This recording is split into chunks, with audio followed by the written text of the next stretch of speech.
Hi guys, எல்லாருக்கும் வணக்கம். உங்களுடன் உங்கள் தீரா. இன்னைக்கு நம்ம இந்த மாதம் ரிலீஸ் ஆக போகிற சில படங்களை பற்றி தான் பார்க்க போகிறோம். ஃபர்ஸ்டா ஸ்ரீகணேஷ் டைரக்ஷனில் சித்தார்த், சரத்குமார், தேவயானி, யோகி பாபு இவங்கெல்லாம் நடிச்சு 4th ஜூலை ரிலீஸ் ஆக இருக்கிற படம் தான் 3BHK.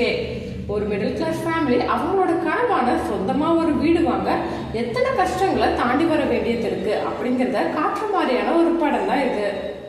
அடுத்ததா நம்ம லிஸ்ட்ல இருக்கிற படம் பறந்து போ. இந்த படம் ராம் டைரக்ஷன்ல சிவா, அஞ்சலி, கிரேஸ் ஆண்டனி இவங்கெல்லாம் நடிச்சு 4th ஜூலை ரிலீஸ் ஆக போகுது.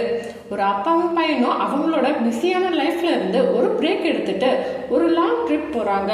அந்த ட்ரிப்ல அவங்க என்னெல்லாம் தெரிஞ்சுக்கிறாங்க அப்படிங்கிறது தான் இந்த படம். அடுத்து நம்ம பார்க்க போறது சத்யசிவா டைரக்ஷன்ல சசிகுமார், லிஜோமல் ஜோஸ், மாளவிகா அவினேஷ் இவங்கெல்லாம் நடிச்சு ஜூலை 10th ரிலீஸ் ஆக போற படம் தான் ஃப்ரீடம்.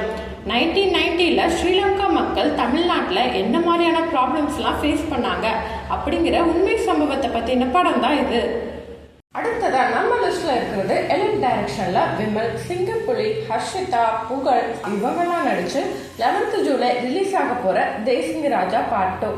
டீனேஜில் ஃப்ரெண்ட்ஸாக இருக்கிற ஒரு கேங் கொஞ்சம் வருஷம் கழிச்சு படித்து முடிச்சு வேலையில் இருக்கிறப்ப ஒரு சிலர் போலீஸ், அப்புறம் இன்ஸ்பெக்டர், கூடவே கிரிமினல்ஸ்னாக மறுபடியும் அவங்களோட ஃப்ரெண்ட்ஷிப் எப்படி கண்டினியூ ஆக போகுது அப்படிங்கிறத காமிக்கிற ஒரு காமெடி அண்ட் என்டர்டைனிங் மூவி தான் இது.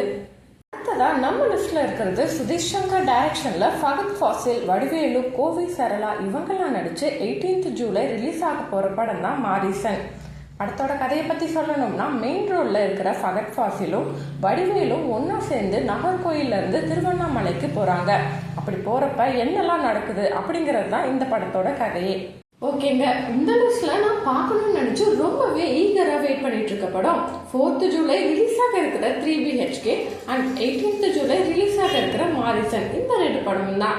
அதே மாதிரி உங்களுக்கும் இந்த லிஸ்ட்ல எந்த படத்தை கண்டிப்பா பார்த்தே ஆகணும் அப்படின்னு தோணுதோ அதை மறக்காம கமெண்ட் பண்ணுங்க. அப்படியே நம்ம சேனலை சப்ஸ்கிரைப் பண்ணிக்கோங்க. சீக்கிரமாவே அடுத்த வீடியோல பார்க்கலாம்.